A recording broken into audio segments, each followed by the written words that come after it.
pop up. Hello everyone, welcome. This is the information session on the Creative Entrepreneur Accelerator program brought to you by the Pennsylvania Council on the Arts and the Greater Philadelphia Cultural Alliance. I want to first just start with a land acknowledgement. We acknowledge the land on which we occupy as the traditional and ancestral home of the Lenni Lenape people and other indigenous nations of the Schuylkill and Delaware rivers, whose presence and resilience in Pennsylvania continue to this day. And we take this opportunity to thank and honor the original caretakers of this land. And we additionally acknowledge the African ancestors that were enslaved and utilized to build upon the land taken from indigenous nations.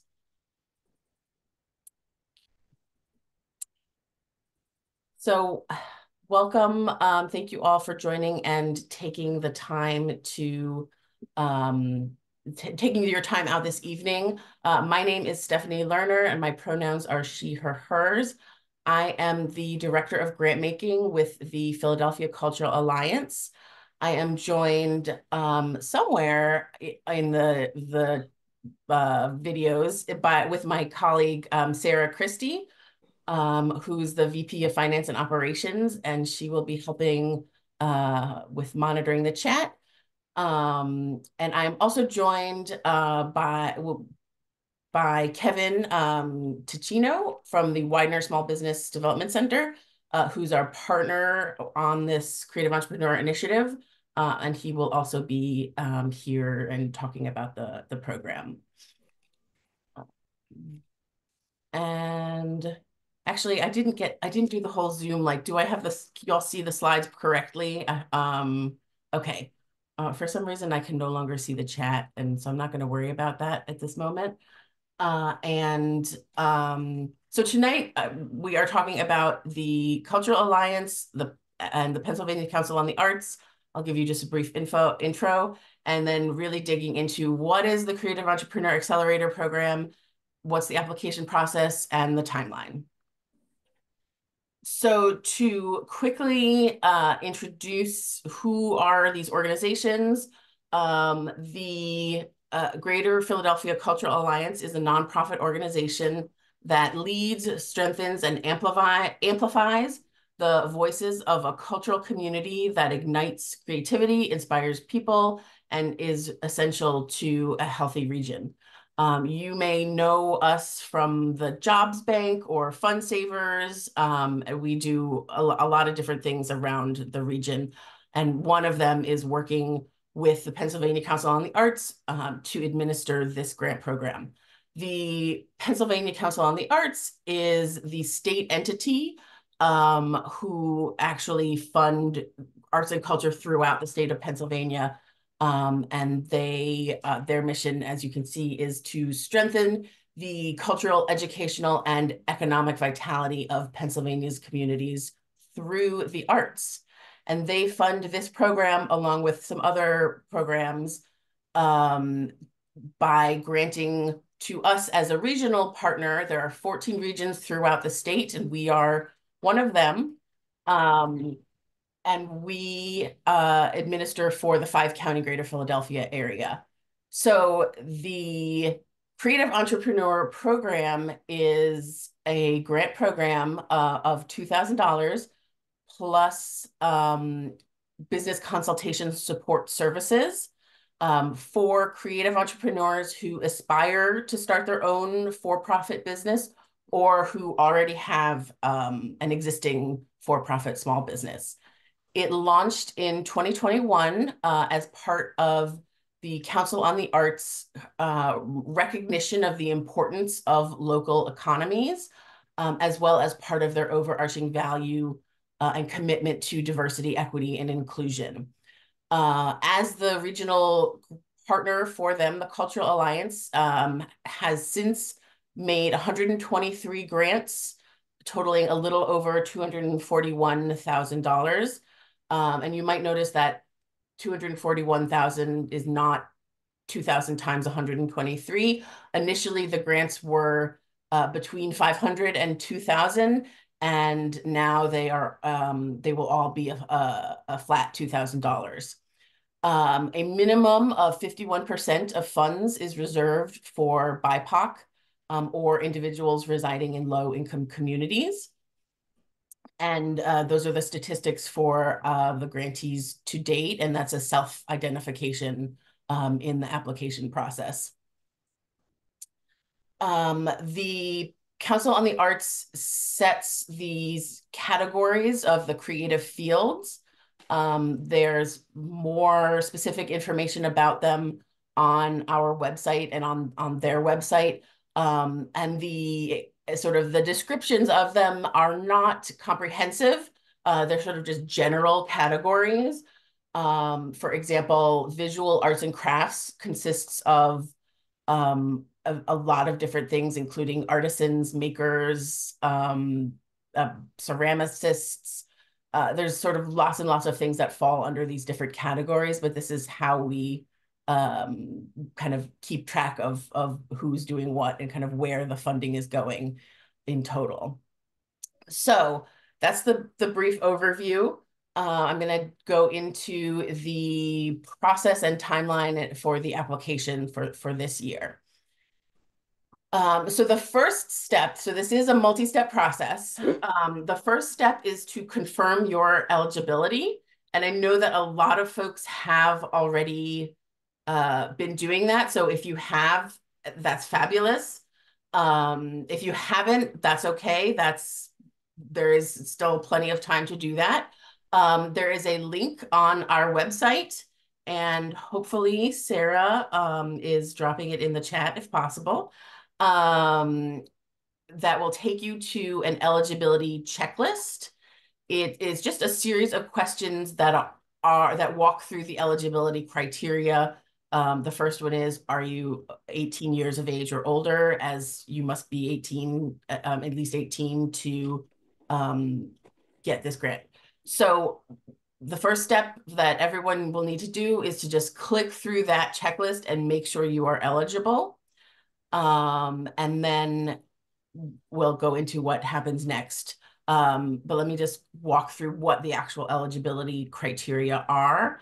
You must be at least 18 years of age. You must be a resident of Pennsylvania, and specifically a resident of Bucks, Chester, Delaware, Montgomery, or Philadelphia counties. If you are a resident of Pennsylvania, but not in those counties, there is a different organization that you would be eligible to potentially go through. So if you came to this info session and you live in Berks or something, welcome, and I will direct you to the correct place. You must if you have a business, the gross revenue must be less than 200,000, or you must be planning to start a business. And it must fall into one of those creative categories that I showed earlier. And then the other criteria is that if you have already received this, if you were one of the 123 people who received this already, you can only apply again once every 3 years. So you must wait a little bit longer, or email me essentially to make sure, based on what time frame you received the grant, you may be eligible again. And I won't be able to, I don't know if people are asking questions about, am I eligible for this or that? We'll do our best to answer some general questions. And then, but, we'll see how long it takes me to talk through these slides. So, all right, you've clicked through the eligibility checklist, and that's fabulous that you meet all of those criteria. At the end of that checklist form, it will give you 2 links to schedule a meeting with a referral partner. And that is where the small business development centers come in. They are our partners in this program, and they provide free business development, business consultation services. And so you can pick which one you'd like to schedule with. And I'm going to turn things over to, actually, let me stop sharing for a moment. And I just want Kevin to introduce a little bit about what does that look like? What will the meeting look like, as well as just a little bit about the small business development centers. Thanks, Stephanie, and good evening, everybody. My name is Kevin Taquino. I'm the Assistant Director over at the Widener Small Business Development Center. Really appreciate the opportunity to, partner with this grant program and be able to share a little bit about our program, and how we work with not only this grant program, but entrepreneurs in the state of Pennsylvania. So, I'm speaking on behalf of my center is Widener University, based out of Chester, PA, but we also have colleagues supporting this program from our Temple University Small Business Development Center. And so what I say is pretty applicable to both of our organizations. So we are funded by the Small Business Administration as well as the Commonwealth of Pennsylvania. Regardless of your involvement with this grant program or anything like that, we are available to help small businesses start, grow, and prosper. We provide one-on-one consultations as well as educational training about different business issues. In the context of this grant, we certainly work with creative entrepreneurs all the time, both those that have been around, the block for a while and those that are just starting out. Um, the biggest issue that I have found is, when you're an artist of some kind, right? I'm saying this from a place where I consider myself a bit of an artist, although not really. I'm a musician. My songs and my music is what I'm passionate about. I want to make that what it is, right? I don't want to change it. I want it to reach its fullest potential. Um, where the SBDC tends to come in is we're not trying to say your art has to be this way or that way or look a certain way or do a certain thing, but we want it to be what it is and we want to find a way to systematically push that out to people. So how can we help present your business, present your ideas, present your expression in a way that's going to reach the best audience and help the most people, or encourage or inspire or whatever your mission is as a business owner or as a creative, right? And that's really what we do. So we certainly help with lots of issues related to business planning, marketing, social media. From time to time, we work with businesses getting funding. We don't provide funds ourselves, but working with you as far as, reaching out to local bankers, things like that. And then we also provide lots of educational trainings and webinars and all that kind of stuff as well related to similar topics for this grant specifically. So the second step in the process, like Stephanie was saying, we will do a one-on-one consultation with you. Usually takes about a half an hour. It's not a quiz. It's not meant to qualify, disqualify. It's just meant to give you some information on our services, share some of the resources that we have cultivated throughout the years, and see what we can do to help you. Share some more information about us. We get to learn a little bit about you. As part of that conversation, we fill out a little form that goes to Stephanie, um, that basically just says that we met, some sort of light details about the conversation. Um, but again, nothing crazy in depth in terms of our conversation or talking points. So it's mostly confidential there. Just letting Stephanie know that, hey, they've completed that step in the grant, and they're ready for step three, which she'll go over next. Um, but yeah, both Temple as well as Widener is happy to meet with whomever. I believe at the end of the eligibility checklist form, you're able to click a link and either schedule with myself, my colleague Monica over at Widener, or my colleagues Erica and Isabel from Temple University. We are all here to chat and look forward to meeting with those of you that continue on applying for this great opportunity. So thanks, Stephanie, for my little spiel. Sorry if I ran a little long there. That's okay. Thank you. A couple people I see asked some questions in the chat, and I want to just lift those up. So this meeting is the kind of specific meeting that you schedule is what counts. If you may have gone to things offered either by Widener or Temple or another SBDC elsewhere, and utilize those resources, those would not count. It really needs to be this specific kind of consultation that is a slight shift. We're really trying to hone that you all, the people who decide they want to go through this process, that this is the place to start. Someone else asked that you might have, maybe there's an issue with the scheduling link. This is not the business consultation session. So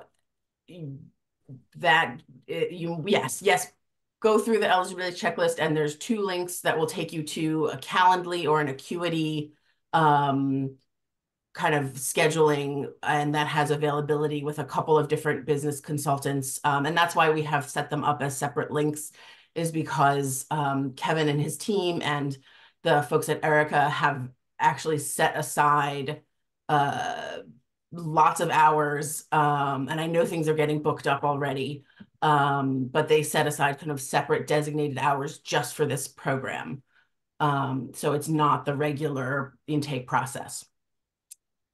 And let me go back to the slides. Are you all seeing the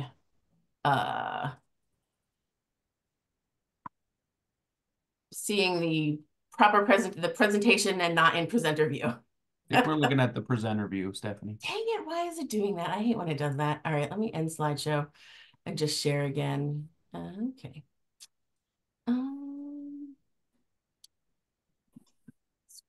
Two. All right, how about now? You're good? Okay. Good. So you have clicked through the eligibility checklist, gotten the links, and I will send the links out, I think, when I send out this follow-up material, just to make it hopefully a little easier for folks. So you've met with the referral partners. It's all on Zoom too. I don't know if Kevin mentioned that. And then you are kind of qualified for the next step in the process, which is to apply. So the applications will open in May 1st.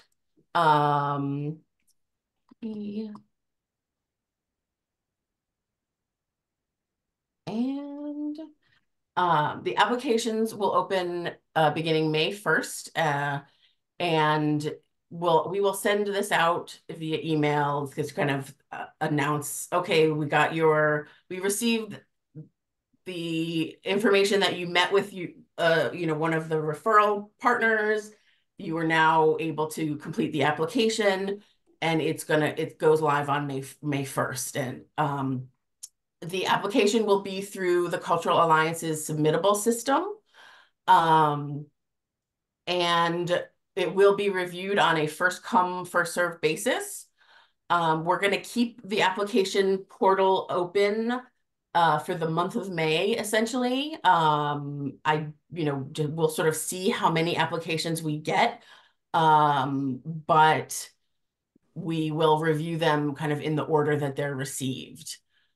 And only applicants who have actually kind of completed that meeting with a referral partner will be considered. Though, again, completing the meeting does not actually guarantee that a grant will be made. Just some application kind of tips for this part of the process. The guidelines are up on our website. Please read those thoroughly. Create a submittable account ahead of time. And we will include the kind of link to direct you kind of where to do that when we send out this materials following this info session. The application questions themselves are also up on our website. The website is ordered kind of in the number of steps. And so go to the step for apply, and there's a link for a PDF version of the application questions. So you can save a draft and kind of complete the questions ahead of time. So that way, when the application portal opens on May 1st, you've got everything ready to go and you can just copy and paste it in and submit. Please ask questions if you are not sure of something. The best way to do that is to email the grants email. I monitor that every day and I do my best to be super responsive to that. So please just, email a question and I will try to get back to you as fast as possible. So you will submit the application in Submittable. And then we will review them on a first come, first serve basis. And you will be then notified of funding in roughly July, depending on how long it takes to go through the applications. But we're ballparking that'll be July. And there's a grant agreement that you will have to sign. That's a fairly standard grant agreement, which is essentially a contract of sorts that says the Cultural Alliance is giving you this money that's funded by the Council on the Arts, and this is what it's for, and you agree to do these things, and that sort of thing. There will also be a short survey, an evaluation survey from the Pennsylvania Council on the Arts evaluation partner that you'll have to complete. And so essentially this is the paperwork portion of getting the grant, although I suppose the application is paperwork also. But once we get that sort of paper processing done after you've been notified, then the funds will be sent to you electronically via bill.com. The funds themselves, so we're aiming for August for that to actually happen in terms of distributing the grants. And the grant period itself is 1 year. So while most folks spend the funds right away, you actually have a full year to do whatever your plan might be. And there are lots of different, reasons. Maybe you're using it for a specific project and that project, lasts 8, 9, 10 months, right? So you have a full year to do whatever you're planning to do for the funds. There are a variety of eligible uses for the funds. The application does ask what you would like to use the funds for. So the guidelines do go through what you can and can't use the funds for. The list of what you can't use them for is fairly straightforward. No lobbying, nothing with a religious purpose. So these are state funded, these are taxpayer state funded dollars. Um, so there's a fairly kind of standard list. One I was thing like, tired. You can't go nowhere with them. I'm tired, boy.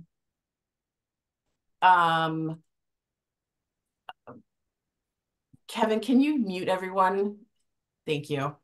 Or if folks could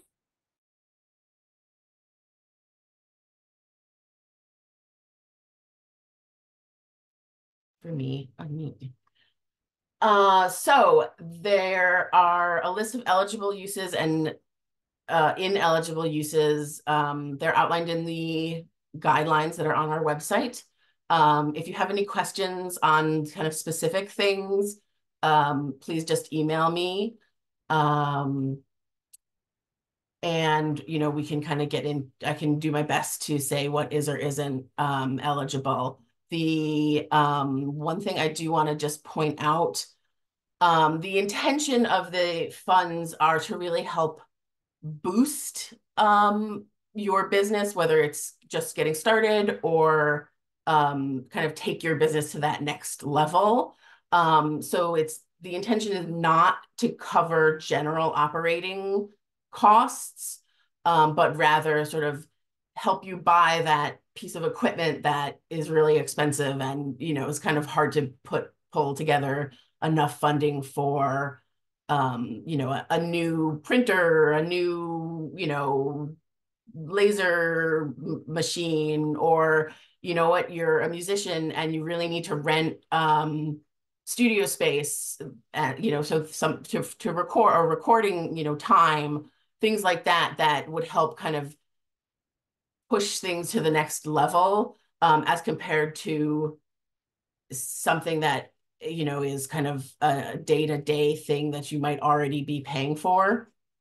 So it's the attention is really about kind of taking your business to the next level.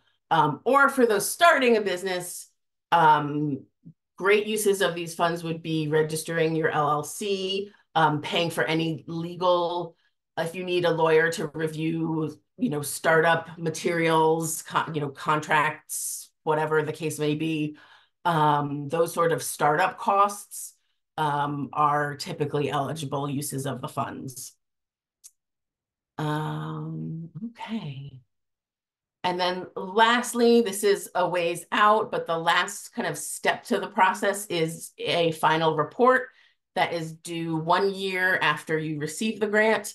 And it includes you are required to submit receipts and an itemized list of how you actually spent the money. The Cultural Alliance, we are required to submit those to the Council on the Arts in Harrisburg. So we greatly appreciate that you would all keep track of the receipts, so that we can kind of report back to Harrisburg that everything was spent, the way that it was supposed to be spent. And I am going to